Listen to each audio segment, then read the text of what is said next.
കമ്മ്യൂണിക്കേഷനെയും social ഇന്ററാക്ഷനെയും ഒക്കെ affect ചെയ്യുന്ന ഒരു ഡെവലപ്മെന്റൽ ഡിസോർഡർ ആണ് ഓട്ടിസം. ഓട്ടിസത്തിന്റെ പ്രധാന ലക്ഷണങ്ങൾ എന്തെല്ലാമാണെന്ന് നോക്കാം.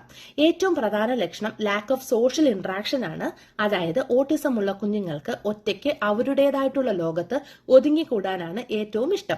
സോഷ്യൽ ഇന്ററാക്ഷൻ തീരെ കുറവായിരിക്കും. അതായത് വീട്ടിൽ എല്ലാവരും ഒരുമിച്ച് സംസാരിച്ചു കൊണ്ടിരിക്കുമ്പോഴും ഈ കുഞ്ഞുങ്ങൾ ഒരു ഭാഗത്ത് ഒറ്റയ്ക്കിരുന്ന് കളിച്ചുകൊണ്ടിരിക്കും. മറ്റൊരു പ്രധാന ലക്ഷണം കമ്മ്യൂണിക്കേഷനിൽ ഉണ്ടാകുന്ന പ്രോബ്ലമാണ്. വാക്കുകളിലൂടെ മറ്റുള്ളവരിലേക്ക് ആശയം കൈമാറാനുള്ള ബുദ്ധിമുട്ട്.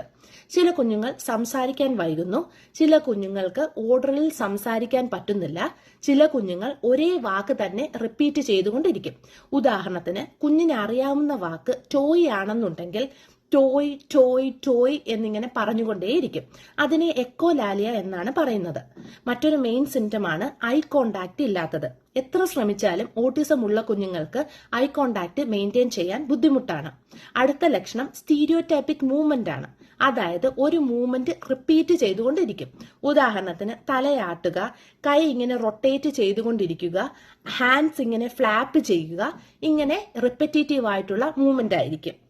മറ്റൊരു സിംറ്റം, ചില കുഞ്ഞുങ്ങൾക്ക് അവർ വെക്കുന്ന സാധനം അവർ വെക്കുന്ന സ്ഥലത്ത് നിന്ന് മാറ്റാൻ സമ്മതിക്കില്ല. അവരുടെ ടോയ്സ് അവർ വെക്കുന്നിടത്ത് തന്നെ ഇരിക്കണം. അവിടെ നിന്ന് എത്ര മാറ്റി വെച്ചാലും വീണ്ടും ആ ടോയ് അവിടെ തന്നെ തിരിച്ചു കൊണ്ടുവെക്കും.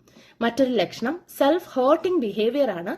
സ്വയം ഉപദ്രവിക്കുന്ന സ്വഭാവം. ഉദാഹരണത്തിന് തല ഭിത്തിയിൽ ഇടിപ്പിക്കുക. അതുപോലെ ചില കുഞ്ഞുങ്ങൾക്ക് ക്രൗഡഡ് ആയിട്ടുള്ള സ്ഥലങ്ങൾ വളരെ പേടിയാണ്. ചില കുഞ്ഞുങ്ങൾക്ക് പെട്ടെന്ന് ദേഷ്യം വരികയും അവർ ഇറിറ്റേറ്റ് ആവുകയും ചെയ്യും. ഇവയൊക്കെയാണ് ഓട്ടിസത്തിന്റെ പ്രധാന ലക്ഷണങ്ങൾ. നമ്മുടെ കുഞ്ഞുങ്ങളിൽ വളരെ ചെറിയ മാറ്റം ഉണ്ടായാൽ പോലും പേരൻസിന് പെട്ടെന്ന് തന്നെ മനസ്സിലാക്കാൻ സാധിക്കും. ഇതിൽ ഏതെങ്കിലുമൊക്കെ ലക്ഷണം ഉണ്ടോ എന്ന് സംശയം തോന്നിയാൽ ഉടനെ തന്നെ ഒരു പീഡിയാട്രീഷ്യനെ കാണുക, ഓട്ടിസം അസസ്മെന്റ് നടത്തുക. ഏർലി ഡയഗ്നോസിസ് ആണ് ഏറ്റവും ഇമ്പോർട്ടന്റ്. ട്രീറ്റ്മെന്റിലൂടെ ഒരു പരിധിവരെ സ്റ്റേജ് ബൈ സ്റ്റേജ് ഓട്ടിസത്തിൽ നിന്ന് റിക്കവർ ആവാൻ സാധിക്കും. Thanks for watching.